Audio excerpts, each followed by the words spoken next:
Isang pinagpalang araw sa inyong lahat. Tayo po'y magninilay sa salita ng Diyos, ang pinagmumulan ng awa at tawa ng ating buhay, ang salitawa. Today we are celebrating the memorial of Saint Padre Pio of Pretelcina.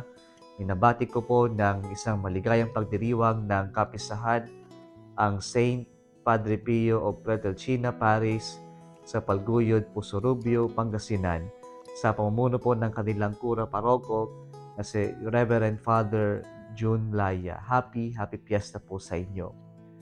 Mga kapatid, napakalinaw po ng mensahe ng ating Ebanghelyo ngayon. At ang mensahe ay ang liwanag natin. Ito ay liwanag ng ating pananampalataya ay dapat ipinapakita. Bakit ba natin ipapakita? Hindi para magmayabang, hindi para magpasikat, hindi para tumaas yung rating natin, hindi para sa likes, hindi para sa shares, pero yung pagpapakita natin ng ating pananampalataya ay para marami ang ma-inspire o kaya naman magbago sa pagpapakita natin ng ating pananampalataya. And so here we realize and see that faith is not something personal.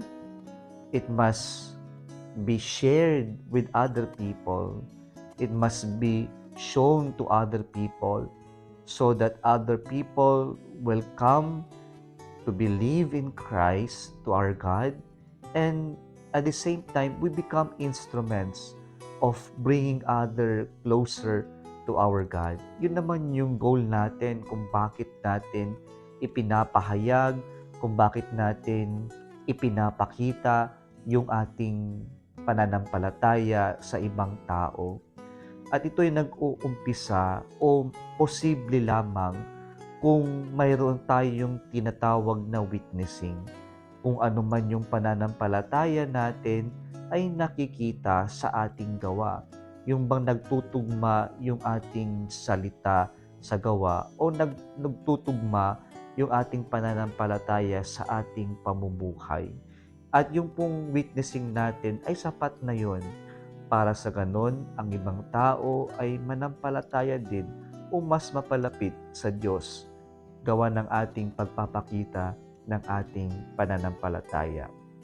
My dear brothers and sisters, kung tayo po ay naliwanagan ng liwanag ng Diyos, sana po yung liwanag na to ay magdingding sa atin upang marami din sa atin ang maliwanagan sa buhay at higit sa lahat ang makita ang liwanag ng Diyos at mapalapit sa ating Diyos. Kung nagustuhan mo ang video na ito, huwag kalimutang mag-like, mag-share at mag-subscribe sa Salitawa Facebook page and YouTube channel. Muli isang pinagpalang araw sa inyong lahat.